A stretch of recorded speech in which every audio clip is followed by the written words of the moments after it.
कहते हैं जब किसी देश में कोई बड़ा बदलाव करना हो तो सबसे पहले उसकी शिक्षा नीति को बदलना चाहिए, और आज इसकी शुरुआत हो गई है।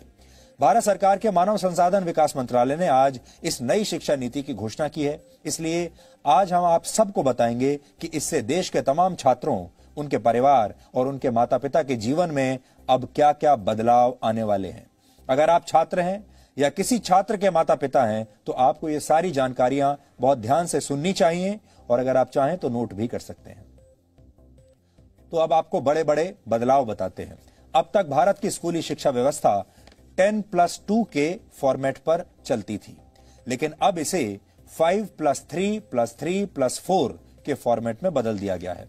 इसके तहत स्कूल के पहले 5 वर्षों की पढ़ाई फाउंडेशन स्टेज मानी जाएगी, यानी इस दौरान छात्रों के लिए मजबूत नींव तैयार की जाएगी। इसका करिकुलम NCERT द्वारा तैयार किया जाएगा और इसमें प्री प्राइमरी के 3 वर्ष और पहली और दूसरी कक्षा का एक वर्ष शामिल होगा, यानी प्री प्राइमरी के 3 साल और फिर पहली और दूसरी कक्षा के 2 साल।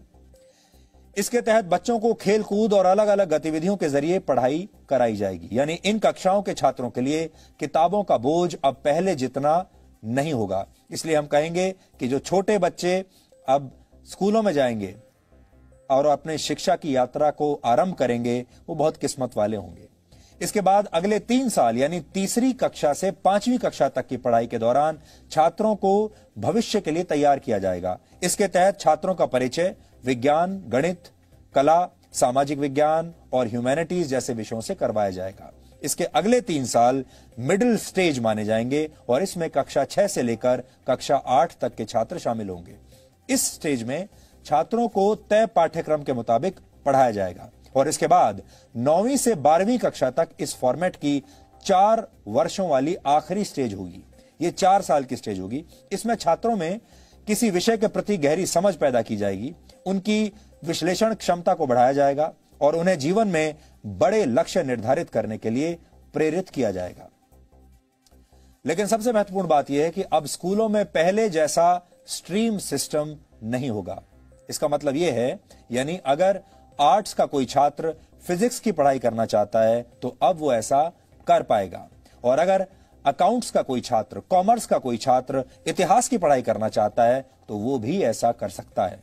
लेकिन संभव है कि इसके लिए अलग अलग विषयों का एक पूल तैयार किया जाएगा और आपको उस पूल से ही अपनी पसंद के विषयों का चुनाव करना होगा। यानी अगर विज्ञान के छात्र को इतिहास में दिलचस्पी है और उसके पूल में ये दोनों विषय शामिल हैं, तब ही छात्र इनकी पढ़ाई एक साथ कर सकता है। हालांकि अभी इस पर पूरा स्पष्टीकरण आना बाकी है, लेकिन पहले की जो व्यवस्था होती थी, हमारे यहाँ 3 स्ट्रीम्स मानी जाती थी, या तो आप साइंस लेते थे या कॉमर्स लेते थे या आर्ट्स यानी ह्यूमैनिटीज लेते थे। और अगर आपने ह्यूमैनिटीज लिया है तो आप साइंस नहीं पढ़ सकते, अगर आपने कॉमर्स लिया है तो भी आप शायद साइंस नहीं पढ़ सकते, साइंस लिया है तो ह्यूमैनिटीज नहीं पढ़ सकते। ऐसी चीजें पहले हुआ करती थी अभी तक, लेकिन अब ये सब बदल जाएगा। अब आप फिजिक्स भी पढ़ सकते हैं, कॉमर्स भी पढ़ सकते हैं, अकाउंट्स पढ़ सकते हैं, एक साथ इतिहास भी पढ़ सकते हैं और फिजिक्स की पढ़ाई भी कर सकते हैं। दूसरी महत्वपूर्ण बात यह है कि 5वीं कक्षा तक की पढ़ाई अब मातृभाषा, स्थानीय भाषा और आपकी राष्ट्रभाषा में ही होगी। यानी अंग्रेजी में पढ़ाई की अनिवार्यता समाप्त नहीं होगी। माफ कीजिएगा, अनिवार्यता समाप्त हो जाएगी। अब अंग्रेजी में पढ़ाई की अनिवार्यता नहीं रहेगी। ये एक बहुत बड़ा बदलाव है। आप अपनी राष्ट्रभाषा में या अपनी लोकल भाषा में पढ़ाई कर पाएंगे। उदाहरण के लिए अगर आप 5वीं कक्षा तक अपने बच्चे को मराठी, संस्कृत या गुजराती भाषा में पढ़ाना चाहते हैं तो अब आप ऐसा कर पाएंगे और अंग्रेजी सिर्फ एक विषय के तौर पर आपको पढ़ाई जाएगी। यानी स्कूलों का जबरदस्ती अंग्रेजीकरण का दौर अब समाप्त हो जाएगा। 6ठी कक्षा में पहुंचने के बाद छात्रों को कंप्यूटर कोडिंग सीखने का मौका मिलेगा। यानी अब भारत के छात्र चीन जैसे देशों की तर्ज पर छोटी उम्र में ही सॉफ्टवेयर और मोबाइल फोन एप्लीकेशंस बनाने की तकनीक सीख पाएंगे और 6ठी कक्षा से ही छात्रों को इंटर्नशिप का भी मौका मिलेगा। यानी अगर किसी छात्र की किसी खास विषय में रुचि है और वो उसकी प्रैक्टिकल नॉलेज हासिल करना चाहता है तो वो इस विषय से जुड़ी इंटर्नशिप कहीं भी कर सकता है। उदाहरण के लिए अगर आपका बच्चा पेंटिंग करने का शौक रखता है तो वो किसी पेंटर के पास अब इंटर्नशिप के लिए जा सकता है। अगर आपके बच्चे को सॉफ्टवेयर में इंटरेस्ट है तो वो किसी सॉफ्टवेयर कंपनी में अब अपने स्कूल के दौरान ही इंटर्नशिप कर सकता है। 9वीं कक्षा से 12वीं कक्षा तक की परीक्षाएं अब सेमेस्टर के आधार पर होंगी। एक साल में 2 सेमेस्टर होंगे और हर 6 महीने पर एक परीक्षा होगी और दोनों सेमेस्टर्स के अंकों को जोड़कर आपकी फाइनल मार्कशीट तैयार की जाएगी। यानी अब एक छात्र के तौर पर आपको पूरे साल पढ़ाई करनी होगी और आप ये कहकर बच नहीं सकेंगे कि आप सिर्फ फाइनल एग्जाम्स की तैयारी करना चाहते हैं। इससे पहले आपने देखा होगा बहुत सारे छात्र ऐसे होते हैं जो साल के सिर्फ आखिर में कुछ समय तक पढ़ते हैं, 1-2 महीने पढ़ाई कर लेते हैं और फिर उसके आधार पर वो फाइनल जो परीक्षा होती है उसमें बैठते हैं और उनमें से बहुत सारे लोग अच्छे नंबर ले भी आते हैं। लेकिन ये वो लोग होते हैं जिन्होंने पूरे साल पढ़ाई नहीं की। अब आपको पूरे साल पढ़ाई करनी पड़ेगी। इसके अलावा बोर्ड की परीक्षाओं को आसान बनाया जाएगा और इसमें छात्रों की क्षमता पर ज्यादा ध्यान दिया जाएगा। रटने की क्षमता नहीं, समझने की क्षमता पर ध्यान दिया जाएगा। ट्यूशन और कोचिंग क्लास के जरिए रट्टा लगवाने की आदत को समाप्त कर दिया जाएगा। बोर्ड परीक्षा देने वाले छात्रों को अब उनकी पसंद की भाषा में परीक्षा लिखने की पूरी छूट होगी। उदाहरण के लिए अगर आप चाहें तो हिंदी या अंग्रेजी में से किसी एक भाषा में अपनी परीक्षा दे सकते हैं। छात्रों के रिपोर्ट कार्ड्स को भी अब पहले की तरह तैयार नहीं किया जाएगा। किसी छात्र को फाइनल मार्क्स देते समय उसके व्यवहार, एक्स्ट्रा करिकुलर एक्टिविटीज में उसके प्रदर्शन और उसकी मानसिक क्षमताओं का भी ध्यान रखा जाएगा।